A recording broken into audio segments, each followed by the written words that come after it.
things that black folk don't do? Black people don't. I don't know. I think black folk do most things. They say that we don't know how to ski or we never been on skis. I love skiing, okay? We do ski. Not only that, we surf too. So these things that people don't believe that we do things that's totally out of the ordinary that some of the people think that we don't. But there's a lot of stuff that we do that people think that we don't do.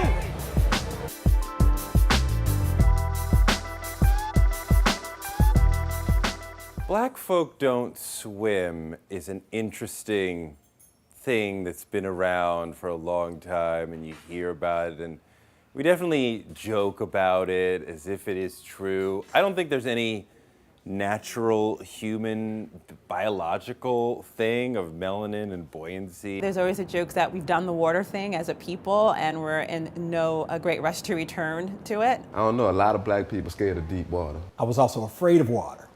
So I had chances earlier to learn how to swim, and when I was younger, just didn't really have the courage. This black folk does not swim because I've always had a fear of water.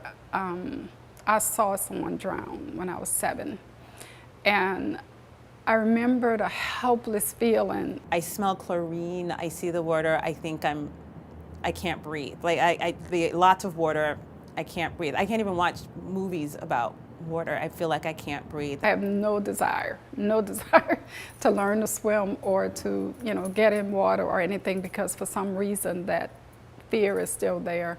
Even when my daughter was little and when she was in the pool, I hold my breath. Pretty sure my mom doesn't know how to swim, because I remember this one trip to LA, and it was my first time going to the beach, and she said, don't go close to the water. And I said, well, why can't I go close to the water? Because that's the whole point. I want to be able to, see the Pacific, touch the Pacific Ocean and things like that. And she's like, well, I can't swim. I can't save you. So no, don't go to the water. So I spent a good part of the day just on the sand watching everybody else go into the water. And still, I'm 60, and that happened when I was 7. So, it's just a fear. I don't swim. I didn't quite learn how to swim as a kid. My parents exposed me to it. I didn't really like being under the water. I was never afraid of it, but I just didn't enjoy that feeling. And but my sister learned how to swim quite well. So I mean, I know how to swim. I'm a shark in the water. Especially in New Orleans, we surrounded with water. We swimmers. I know a number of brothers that swim. I swim myself. I love swimming. My parents, they put me in swimming lessons when I was about, I would say 6. My brother and I learned how to swim I was actually almost a lifeguard.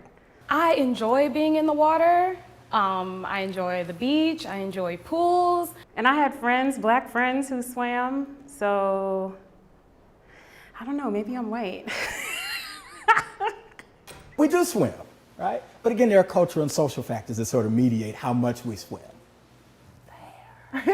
A lot of it has to do with the hair. It's like, girl, I don't want to get my hair wet, because water is like black woman's kryptonite. There isn't any African-American women's hairstyle, except for a very, very short natural, that allows sort of consistent, regular swimming without having hours on the other end to manage your hair in some ways. Black folk don't swim is something I think that most people think of because they don't see many black folks swimming. We don't have access to swimming pools. We haven't traditionally had the opportunities to swim as much. For pools, it was all public pools. And there were so many people in the pool. Where were you swimming? You had 2 inches of water around you. When you have a group of people who don't have access to pools and don't learn how to swim, then that sort of just continues to extend out further. And then you don't have any role models. So you don't see anybody swimming and saying, this is great. I don't swim, but it's really important that my sons swim. And so I want them to not have the same fear that I have. So they are taking swim lessons and they love the water. And that's really important to me. That's something I do not want to pass on to my children. I think it really does matter. For a little while here, after Katrina, there were still a lot of abandoned houses and things like that, and therefore there were pools that were left uncovered. And so for a short period of time, I remember where there were kids breaking into the backyards and getting in the pools, and a lot of them were drowning because they didn't know how to swim. Living in this city, we live around a lot of water. So that should be a law in this town. Everybody should know how to swim, especially after Katrina. No shoes, no problem. Everybody